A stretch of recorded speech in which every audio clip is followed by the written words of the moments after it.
और पटना में रावण दहन की तैयारी पूरी हुई है। 19वीं बार सीएम नीतीश कुमार रावण दहन करेंगे। तो वहीं पटना के ऐतिहासिक गांधी मैदान में जहां रावण दहन होगा, तो वहीं रावण दहन को लेकर के ट्रैफिक रूट में बदलाव हुआ है। मेडिकल इमरजेंसी के लिए भी रूट को सुरक्षित रखा गया है। एक और जहां पटना के गांधी मैदान में रावण दहन की तैयारी पूरी हुई, तो वहीं 19वीं बार सीएम नीतीश कुमार रावण दहन करेंगे। और इसके साथ ही पटना के ऐतिहासिक गांधी मैदान में यह रावण दहन, जिसको लेकर के तैयारियां पूरी की गई हैं। रावण दहन को लेकर के ट्रैफिक रूट में भी बदलाव किया गया है। हालांकि मेडिकल इमरजेंसी के लिए भी रूट को सुरक्षित रखा गया। पटना से तस्वीरें आप देख रहे हैं जहां रावण दहन को लेकर के तमाम तैयारियां पूरी की गई हैं। और हमारे साथ हमारे सहयोगी उत्कर्ष लगातार बने हुए हैं। उत्कर्ष, देखिए, एक और आज रावण दहन की भी तैयारी है और ऐसे में बुराई पर अच्छाई की जीत के तौर पर, प्रतीकात्मक तौर पर इसको मनाया जाता है।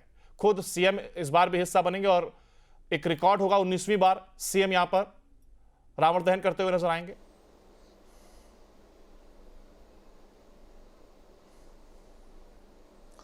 बिल्कुल सही कहा अंकुर। अपने देखिए, मुख्यमंत्री नीतीश कुमार मुख्यमंत्री के तौर पर 19वीं बार जो है रावण दहन करते हुए नजर आएंगे। पटना के ऐतिहासिक गांधी मैदान में ये पूरा कार्यक्रम जो है वो रखा गया है, जहां पर रामलीला मंच जो है वो सजाया गया है। लेकिन ऐसे में बिहार में खासतौर पर बिहार के 35 जिलों में जो बारिश को लेकर अलर्ट जारी किया गया है, उसमें राजधानी पटना भी है, जहां पर सुबह से ही, या यूं कह लें कि बीती रात से ही तेज बारिश हो रही है। तो इसके मद्देनजर इस बार जो कार्यक्रम में है वो कई बदलाव किए गए हैं। इस बार मुख्यमंत्री नीतीश कुमार पंडाल में जरूर पहुंचेंगे, लेकिन इस बार रिमोट के जरिए जो है वो पुतला दहन किया जाएगा।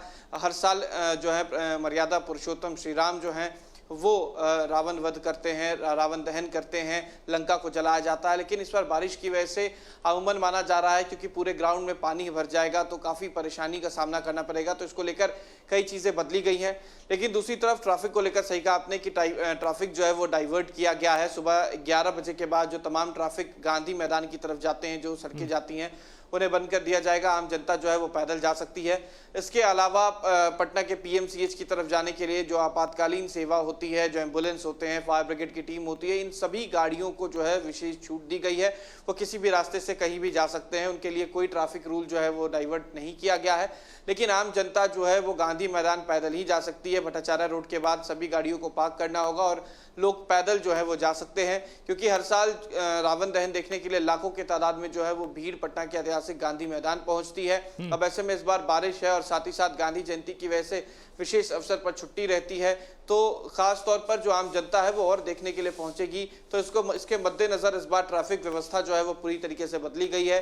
कई रूटों को डाइवर्ट किया गया है और इस बार रावण दहन जो है वो अलग तरीके से किया जा रहा है, क्योंकि बारिश की वजह से सीधे तौर पर मैदान में जाना परेशानी का एक सबक हो सकता है। और तेज बारिश की वजह से पूरा ग्राउंड कह सकते हैं, मैदान जो है गांधी मैदान, उसमें पानी भर चुका है। तो इसको देखते हुए जो वैकल्पिक व्यवस्था है वो की गई है। मुख्यमंत्री के साथ तमाम बड़े नेता, राज्यपाल समेत तमाम जो सत्ता पक्ष के नेता हों, विपक्ष के नेता हों, वो आज ऐतिहासिक गांधी मैदान पहुंचेंगे और 19वीं बार जो नीतीश कुमार मुख्यमंत्री के तौर पर रावण दहन करने वाले। देखिए, एक और उत्कर्ष, तमाम चीजों को आपने बताया किस तरीके से रूट डाइवर्जन भी किया जा रहा है। और ऐसे में आज जिसका जिक्र आपने किया कि देखिए रावण दहन का आज दिन है और ऐसे में छुट्टी का दिन होने के चलते बड़ी संख्या में लोग निकलेंगे। पटना का ये जो गांधी मैदान का रावण दहन का कार्यक्रम है, ये अपने आप में बहुत खास माना जाता है। बड़ी संख्या में लोग यहाँ पर भी पहुंचते हैं, तो ऐसे में पुलिस की जिम्मेदारी भी बढ़ जाती है। कहा जा रहा है कि देखिए, जिस तरीके से आपने बताया कि लोग पैदल जा सकेंगे, ऐसे में बीच में ग्रीन कॉरिडोर भी बनाया गया है, ताकि किसी प्रकार की अगर कोई दिक्कत आती है तो सावधानी बरती जा सके। और बारिश को लेकर के विशेष एहतियातन तौर पर जो तैयारी है वो भी की गई है क्या? क्योंकि कई जगह हमने देखा कि जिस तरीके से रावण का पुतला खड़ा कर दिया गया था, लेकिन बारिश होने के चलते तमाम दिक्कतों का सामना यहाँ पर करना पड़ा।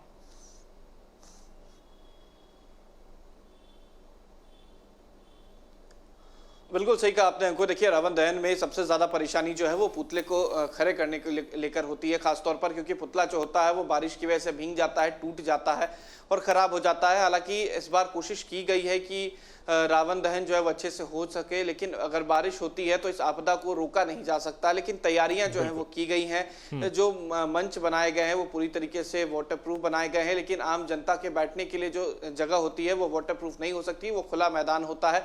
लेकिन जो लोग हैं वो पहुंचते हैं रावण दहन देखने के लिए। दूसरी तरफ आपने सही कहा कि जो ग्रीन कॉरिडोर होता है वो बनाया गया है, वीआईपी मूवमेंट के लिए एक रोड बनाया गया है जो पटना के सीएम हाउस से होते हुए इनकम टैक्स चौराहा डाक बंगला होते हुए सीधे गांधी मैदान आएगा। और इस रूट को अगर जरूरत पड़ी तो आपातकाल की सेवा में एम्बुलेंस और फायर ब्रिगेड की टीम भी यूज कर सकती है। तो इस रास्ते पर आम जनता नहीं जा सकती है, लेकिन आम लोगों के लिए दूसरा रास्ता बनाया गया है। वैकल्पिक व्यवस्थाएं की गई हैं, लेकिन अगर आपदा हो, अगर बारिश लगातार हो तो इसको रोकना जो फिलहाल है वो मुश्किल है, लेकिन फिर भी तैयारियां जो है वो जिला प्रशासन ने पूरी तरीके से की है। उत्कर्ष, आपने देखा, आप हमारे साथ आपसे आगे भी अपडेट